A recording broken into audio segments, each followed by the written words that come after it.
3 astronauts on China's new space station have performed the country's first spacewalk and are busy configuring the module for future crews. Named Tiangong, Heavenly Palace, the station is the Chinese National Space Agency, CNSA's signature project to develop China's ambitions for having humans in orbit around Earth for a long amount of time. In planning since the late 1990s, the Tiangong station's core module, Tianhe, Heavenly River, and the Old Chinese name for the Milky Way, launched on April 29. But it isn't yet complete.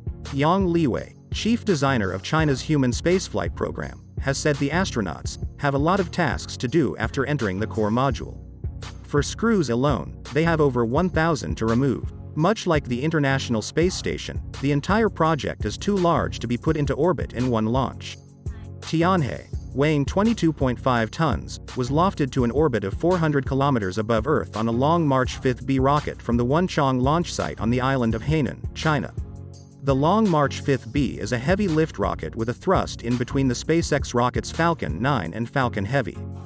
The core module has everything to keep people alive in space. These are support systems, a kitchen, sleeping and sanitation areas, electrical power management and firefighting equipment.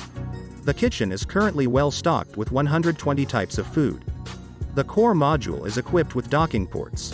These will enable future modules, astronaut flights and robotic cargo resupply capsules to dock. China launched 2 test space stations, Tiangong-1 and Tiangong-2. The first, launched in 2011, was visited by Chinese astronauts, who tested docking procedures with cargo craft. After the station was decommissioned, CNSA lost contact with it. The agency was able to track the station. It could not control the re-entry impact point, culminating in a fiery return to Earth that angered the US. Tiangong-2, launched in 2016, was a shorter-lived test station designed to assess living conditions in orbit, including growing food and measuring radiation levels. This station had a controlled descent, burning up over the Pacific Ocean in 2019. Aside from the core module, the pressurized modules of the current Tiangong space station will consist of 2 laboratories, Mengtian, Heavenly Dreams, and Wencheng, Heavenly Quest, which will be launched over the next few years.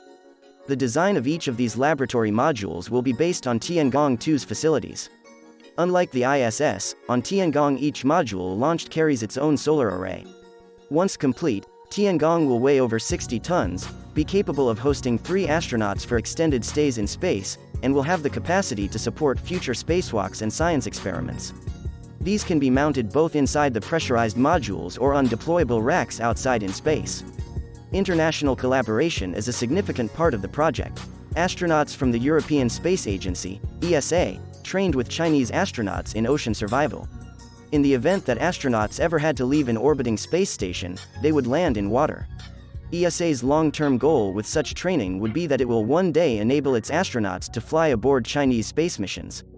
9 international science experiments have been selected by CNSA for installation aboard Tiangong. The agency received 42 applications.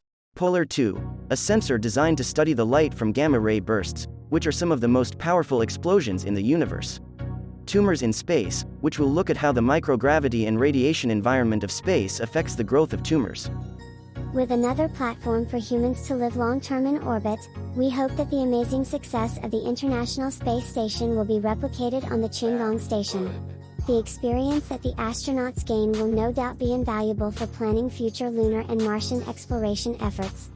Recently, Russia and China unveiled a roadmap for the International Lunar Research Station.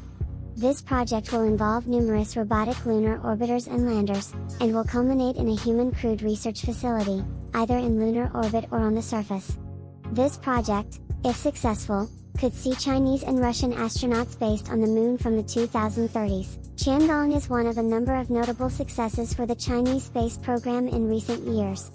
These include the first lunar sample return mission since the 1970s, and the country's first robotic lander on the Martian surface, complete with rover, which successfully touched down in May this year. In the new space race, China is clearly a real contender.